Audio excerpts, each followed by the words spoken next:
You're listening to Upstream with Shane Morris on the Colson Center Podcast Network.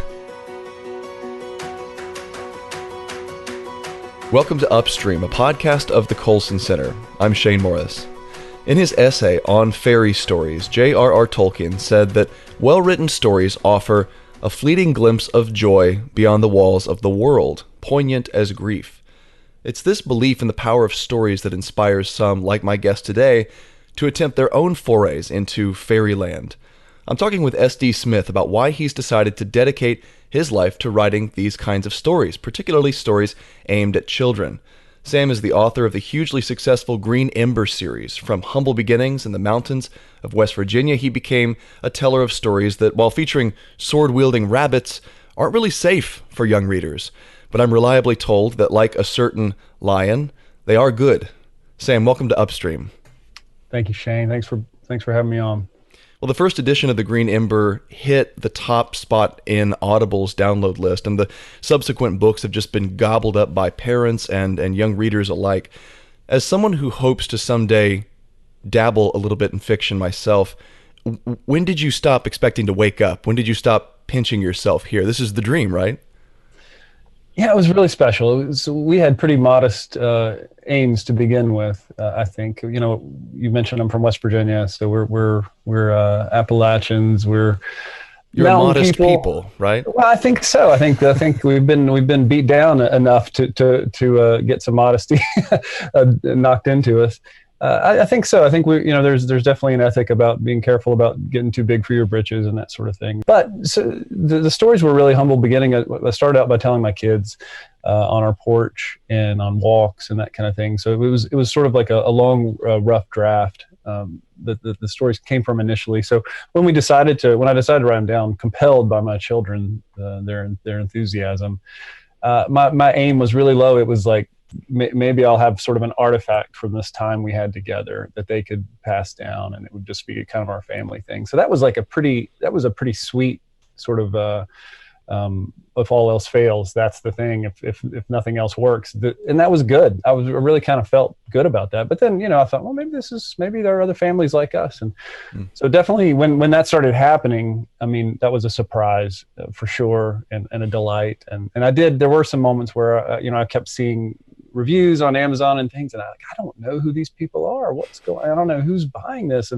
And for a while there, I thought, is my mom, is she making up aliases on Amazon to do just setting up account after account and buying up all your books? I literally thought that was probably what was happening there for a little while. I was like, there's some kind of conspiracy. There's people that love me and they're just trying to encourage me. But then, it kind of got out of control beyond her capacity to do that. Unless she's way more, unless she's like a Bruce Wayne, I didn't know it. She has a lot more time and an army to work for. But yeah, definitely at some point I was kind of pinching myself, like, what's happening here? So this started as stories for your children, and you were trying to convey lessons that they would take with them throughout their entire lives. But these lessons turned out to be relevant for a much broader audience. Tell us about what you're trying to convey from the very start with Green Ember, and then what you actually end up putting into the books.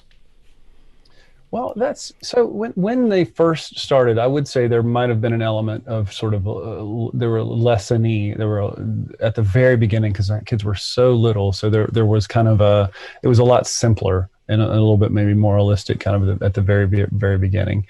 But quickly the story sort of took on a life of its own, and it became, I became a lot, I wasn't really focused on giving them a lesson. I was trying, my main goal was to delight them. So I wanted to give them light and delight. And I wanted to just share some beauty with them, some goodness and some truth. And I think, like Tolkien talked about, stories come from kind of the leaf mold of the mind, everything that's dropped on the forest floor, the stories that grow there. It's hard to trace back, like, I was thinking about honesty, or I was thinking, there is a big picture heart in the Green Ember series about sort of longing for a mending. And so I think that the inevitable sort of our own family life centered around anticipating the kingdom of God in our life and trying to live in that culture now, with an awareness of what is surely coming.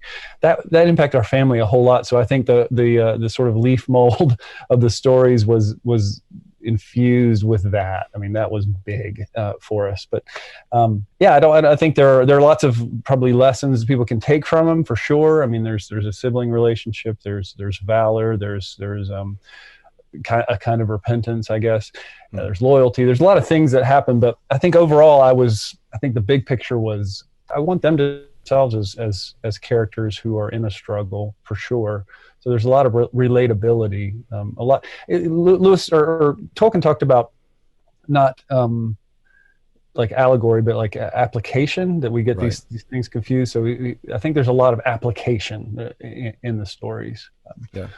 For families. Well, I'm a huge fan of Narnia and The Hobbit and Harry Potter and Andrew Peterson's Wingfeather Saga, and my kids have been for several years now obsessed with the How to Train Your Dragon movies. And I enjoyed Watership Down and Redwall and all those kinds of things. It seemed to be in the same tradition of what you're doing. Tell me about your story, because as we said, it's about, this centers on anthropomorphized animals. So this immediately says to me, this is a kid's book. But there's something more mature going on here as well that invites children into adulthood. Tell us about the story and how it does that. Yeah, I think so. I think that's fair. They've have tended to resonate with kind of a broad age range, and part of that's because of there's a kind of a read aloud quality that maybe harkens back to some older books. I think a lot of the books you mentioned also work really well as read aloud. Thing to do, read aloud to the kids. Yeah, and so I think that's it surprised me when I first went on. Sarah Mackenzie has this show called The Read Aloud Revival. Early on, I went on there, and she was saying, "Oh, this obviously you wrote this as a read aloud," and I was like, "Didn't mean to, but yes, definitely." And then I've been surprised by it. It's such a cool old fashioned thing that's got this amazing resurgence, and someone like Sarah Mackenzie, she's kind of leading the way there, and she's just fantastic. But yeah, I didn't really, but I think it is resonating with these sort of, I hear from people as young as 4 all the way up to grandparents at 90 that are enjoying the stories. The sweet spot's probably in those middle grade years, especially for independent reading. But I can't believe how often I hear from elderly folks. I think part of that is because there is something sort of, there is like the sort of surface level. It's like adventure. It's got some of that stuff in common with Redwall. I'm told. I haven't read the Redwall books, although I have been accused of plagiarizing Redwall. It's difficate to plagiarize. Something you haven't read. When you haven't read it. Well, look, unless you have like a giant rat general with a stinging nettle barb on his tail, or an abbot who sort of defends the town, I don't think you're in danger of plagiarizing Redwall. It's fairly unique. There was a pretty funny review on Amazon recently that was like, "Can't you see this guy's a hack? He's stealing Brian Jake's intellectual property, just like China is stealing from everyone, and he's a hack." And I confess to secretly really enjoying stuff like that. But so I think there's something on the surface that's sort of enjoyable and immediate for kids. Like, oh, it's an adventure. It's a medieval sort of a setting, and it follows in the traditions. If anything, I was probably influenced mostly by Robin Hood. I loved Robin Hood as a teenager. Roger Lancelot Green's The Adventures of Robin Hood. He of course was a friend of C.S. Lewis, and the Errol Flynn movie, and even the Disney movie, and I love Robin Hood. So I think that's really gotten into the stories, probably maybe more than anything. But there's definitely a surface sort of just adventure. It's fun. It's Lost Kingdoms. It's Hidden Princes. It's that kind of thing. But I think parents and older folks resonate with sort of the hope at the heart of it, and it's really not just about hope. It's about keeping faith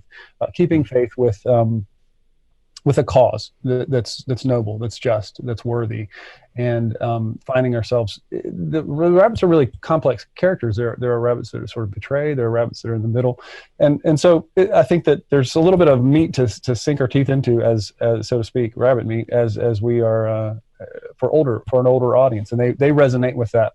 I call them new stories with an old soul, and I think that's honest. I think that's fair. I think that's what they are, and I think older folks do resonate with that, and resonate with sort of the hopeful trajectory, the arc of it, that the characters are hopeful and they are working in their own small ways or big ways toward the mending. And that's what they always care about. It will not be so in the mended wood, they tell each other when someone dies, something bad happens. It will not be so in the mended wood. And they're not just people of war. They're people who are preparing for a time of peace and resolution. So I think it hits people, in the heart, because I think it resonates with the hopes that we have.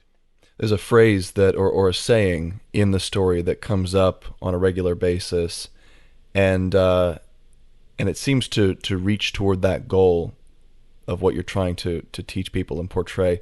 What is that phrase, and then how did it develop, and what does it mean? I think you're thinking of the "My place beside you, my blood for Yes. yours, till the green ember rises, or the end of the world." That just snuck in there for sure. That has resonated with people. We have T-shirts with that on it, and those just kind of, people love those. The origin of that was, there was a character. There were two characters that were in obvious conflict, that they had been through a lot in the past, and they had a significant rift. And one of the characters says this to another, and it's kind of it harkened back, and it sort of just appeared there. It was like a found thing in the story for me, and I was like, whoa, where did that come from? What's the story behind that? And I loved it. Isn't it funny how it happens? It's like something appears, and this is something I hear from writers again and again, and I've experienced this in just writing articles and so forth, is that when something just appears fully formed, and then you have to go back and figure out the backstory for it. It's like how Lewis says that Aslan just came bounding in one day because he'd been reading about, thinking and dreaming a lot about lions, and there he was, fully formed. It's so true. Some of the characters that, in fact, most kids, when on a book tour or speaking somewhere, and I ask, who your favorite characters are, it's almost all, so many of them say Helmer, and Helmer's another character and he's involved in the scene, but he is someone who was just there. And, I can't take credit and say, oh, I had this brilliant plan. I would make this sort of a Mr. Miyagi kind of jaded character, whatever. And it wasn't like that. He was there. So many of the characters, they were just there. And then I was like, oh, I got to find out. Oh, I knew this about him, but I didn't know that. So yeah, it does feel like the sort of the old dinosaur bones that you're just digging in and brushing off. And, oh, I found that. And, oh, look, there's more here, and whoa, there's a big section, and that's definitely the feeling. But that little oath, the "My place beside you," that speaks to sort of their hopes and for the future, but also their fidelity to each other and their love for one another. And I think that's one of the strong themes throughout, is this sense of loyalty in siblings and in friendships, and in sort of these soldiers fighting side by side. And the stories really resonated with a lot of military families too. I get a lot of mail from folks who say that the stories have helped them help the kids understand what their dad's doing, and sometimes mostly it's a dad, but sometimes what their mom's doing, what their they get now. Oh, I see. I understand the kind of picture that what my dad is, what his life is about. And that's been really gratifying. I love that. My father was a Vietnam veteran. My grandfather was a World War II veteran. And so West Virginia has got a lot of veterans. And so that's a big deal to me. My guest today is S.D. Smith, author of the Green Ember Series. We're talking about the power of stories and imagination to shape us, and why we're never really too old to enjoy them. You're listening to Upstream. Sam, in adapting stories that you told to your children originally for a broader audience, you said that you prayed that writing them would actually change you and shape you. Has that happened to you? And then how has that unfolded? Yeah, I definitely, sure. It has, in so many ways. The Lord has answered that prayer, continues to. I'm pretty convinced that nothing beautiful or good or true comes into the world without some significant labor pains that you don't get. I don't know. The writers are, the most gullible, sort of pathetic people in the world. Sorry, fellow writers, but we want so badly for someone to say, you're doing okay, you're, some approval, or we want to resonate, we want to do good thing, and at our best, sometimes we just want to be famous or rich or something. But we're pray for hucksters all the time who are saying, who offer us here's the shortcut. I got a text once. I was on a book tour about ready to speak to like 500 people. And I got a text that said, "Hey Smith, get your book written and bestseller. Click here." So it was like, not only is my book going to be a bestseller, but they're going to apparently write it for me too. And so they're just, people are always praying on, like offering, here's a shortcut. And I just tell like young writers or any writers, just like and this is something Seth Godin says, but take the long cut. Take the long cut. There is no shortcut, and the long cut has pain. There is no crown without the cross. So I just feel like it's a crucible in some ways, and it's a delightful. I love writing. It's a wonderful thing, but even just the experience of life and giving your life, putting your heart and soul into stories, even simple stories like mine. There's a I don't know, my brother Josiah, who works with me, he will often, he's kind of my personal cheerleader and therapist and all this kind of stuff. But he's often says, hey, if you didn't have the pain that you have, you couldn't write the stories that you write that resonate with people who are going through pain. We have the experience of being a source of hope and a source of delight for a lot of kids going through like childhood cancer, that kind of a thing. And so there is something about that. And so I think showing up through the pain and saying yes to your calling is a challenging thing, is a difficult thing. And whether that's being a full-time teacher or a mom or a soldier or a pastor or a fiction author, whatever, to show up requires a lot of us, and saying yes has not been easy. But I feel like the Lord has been faithful to me, answering prayers and saying yes, and I have changed. I mean, there were doing an interview like this would have. I'm an introvert. I'm kind of like your classic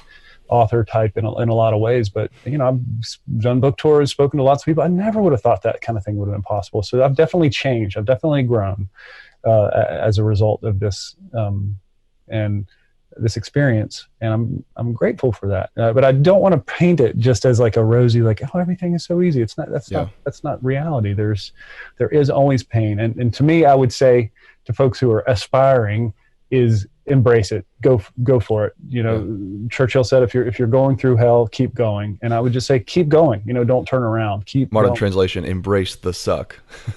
Yeah, sure. That's good. Is that the gen? I don't even know what gens we're in now. I'm so confused. I think we're starting with Gen Alpha now. That's the generation my kids are supposed to be in. So okay, great. My oldest turns 8 today. And we're not finished with Narnia yet, but we've got a queue of books lining up behind Lewis, and I think I'm going to have to add your books to the read aloud list here from what I'm hearing. There, right? I mean, just follow C.S. Lewis. No big deal. Yeah, exactly. It's a hard act to follow. We'll put you behind Brian Jakes because you copied him and stole his work, so they'll just think it's additional books in the Jakes canon. Right? That's right. Yes.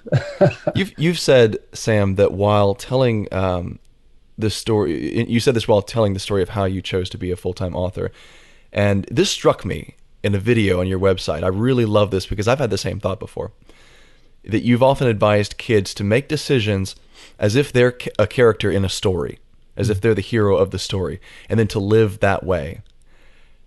What does it mean to do that, and how do good stories help us to make those kinds of decisions? Man, I do think that's crucial, and that's not necessarily an original insight with me. I'm sure people have been observing that for a long time, but that's powerful to me. It's kind of like what we were just talking about. I feel like it's for me. I've sort of got to see myself as someone who's also a character in a story, and I believe that God is. I think that the modern world is like, you're the hero, you're the author, you can do what you want. And I kind of think, well, no, you're not the author, not the main character, but that's okay. You still matter. Like, your choices matter. I feel like I coach soccer a lot.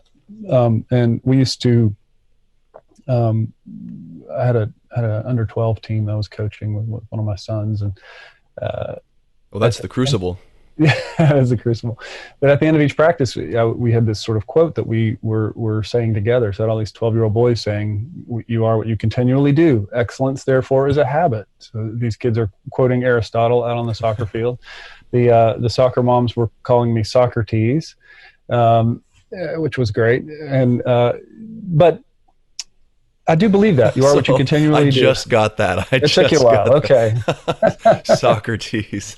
But anyway, I think that's so true. You are what you continually do. Excellence is a habit. And there's a lot of correlation with the writing life and habits and that kind of thing. But one thing is viewing what you do as something that matters, and that's true on the soccer field. As far as you can have a life where you come off at halftime and you're down 2-0, and you say, "Oh, the refs are not letting us do this. Oh, those guys are fouling us. The pitch is all torn up. It's not good." You can find excuses, and the alluring, the seductive thing about that is that they're true. There's true. Of course, there's bad refereeing decisions. Of course, there's dirty play. Of course, there's bad conditions. But that doesn't really help you at all. What helps you is to say, that was my responsibility. I was supposed to have that man, and I let him through, and he scored. It's my fault. To say that, to own it, and say, like, I have some agency here. What I do matters. My choices matter. My attitude matters. And there's some things you can't coach. You can't really coach effort or attitude. But you can't do anything about effort and attitude. So then that takes you so far in sports and in life. And so I think it's so important for a child, for all of us to say, hey, I'm in a story, a big picture story, that I'm not the author, but my decisions matter, and they impact other people. Even when you're a kid and you're being told, yeah, you got to go brush your teeth, you got to go to bed at this time, you have unbelievable, and it's so easy to focus on the limits. I focus on, I am told to do this. My parents told me to change my shirt because it was not appropriate for church, or, we can focus on all the negatives or whatever. And I think sometimes we as parents need to have more of a garden of yes and a tree of no, instead of a garden of no and a tree of yes. But I do still think, regardless, the kids have a lot of power to influence. And I think to be able to sort of say, hey, look, what are your favorite stories? What is Harry Potter like?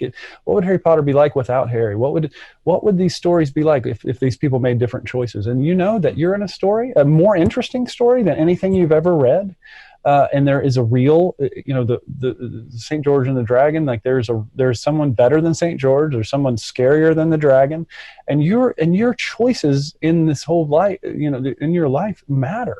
And you are not just a character, you are a beloved character. You're a character who's loved.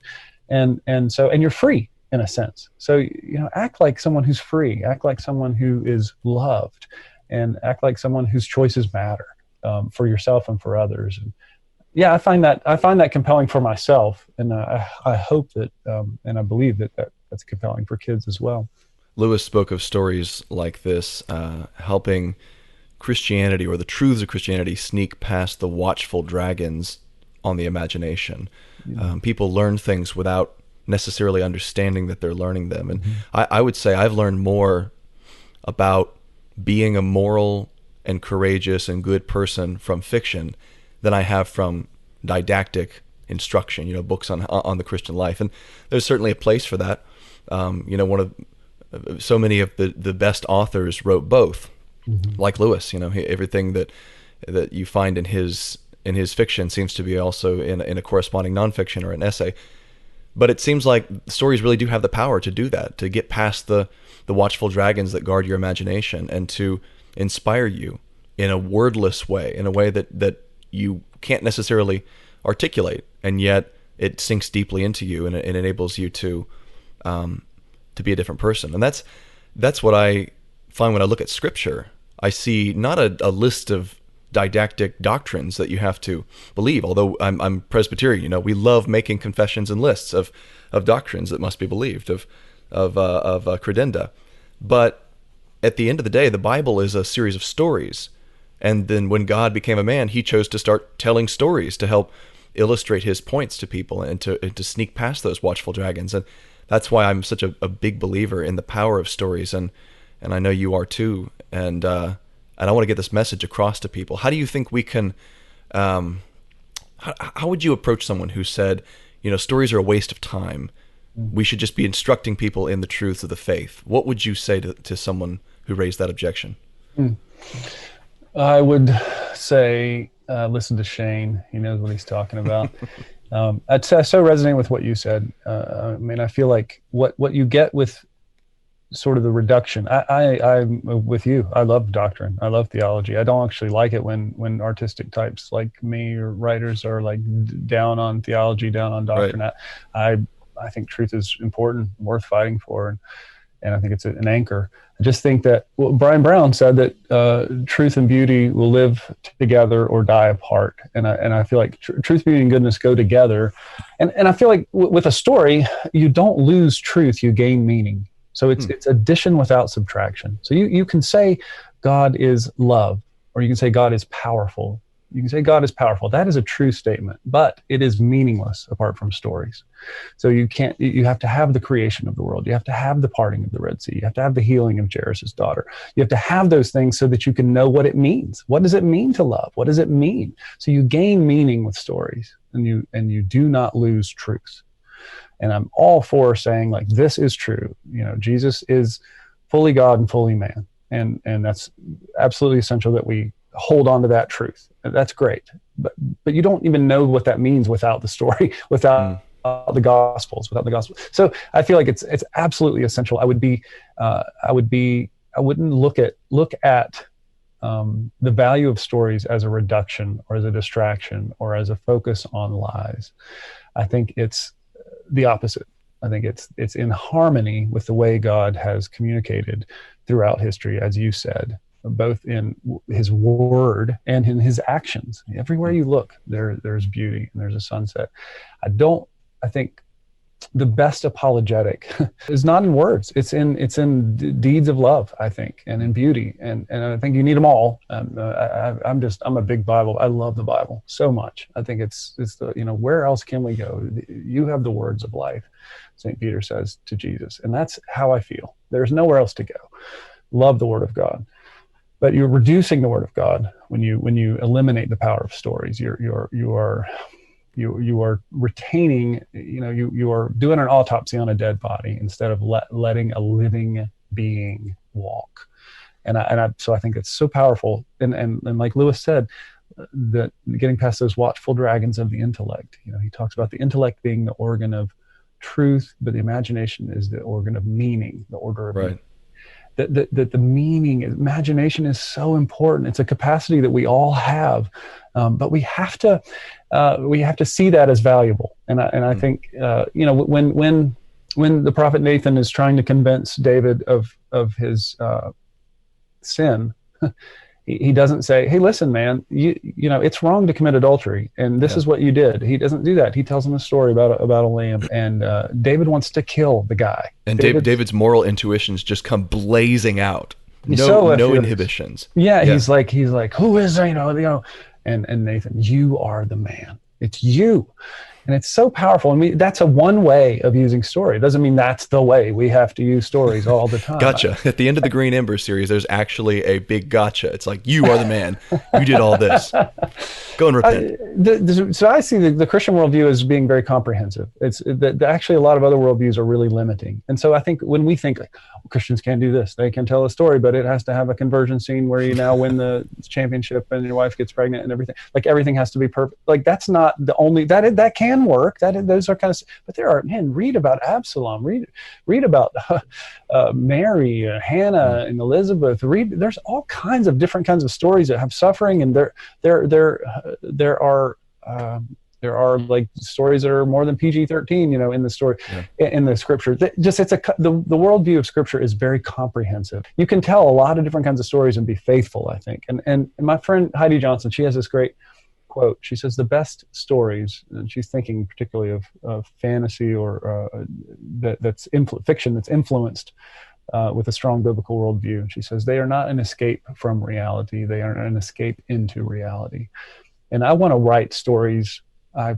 Please God, I hope that this is what I'm doing. I believe this is what I'm doing. I hope I'm writing stories that are not an escape from reality, not a distraction from truth, but an adventure into meaning, an escape into reality. When you finish my books, I want you to be more connected to reality with a capital R. And I want you to be, I want our imaginations to be more influenced by the goodness of God than they were before. So someone is listening to this, they're completely sold on you as a writer. They want to now check out your work. How do they approach the Green Ember series? Where do you begin, or is there a place to begin?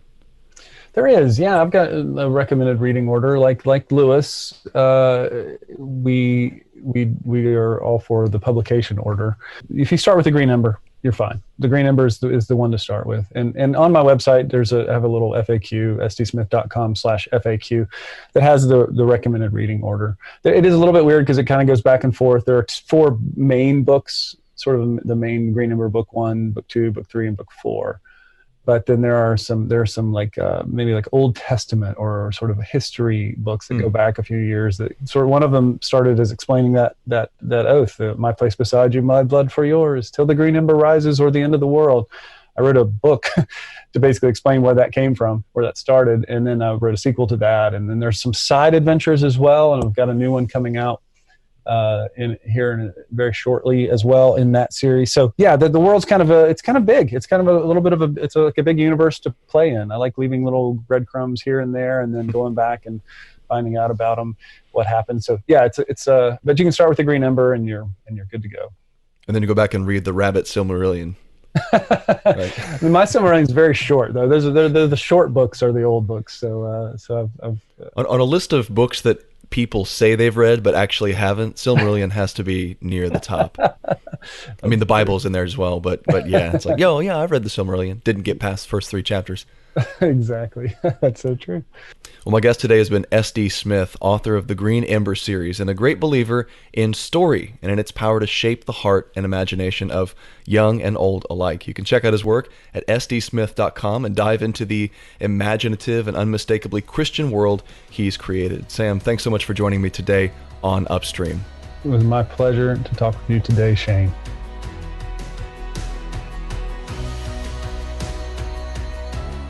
Thanks for listening to Upstream with Shane Morris. For resources and more commentary on Christianity and culture, visit colsoncenter.org. Upstream with Shane Morris is a production of the Colson Center Podcast Network.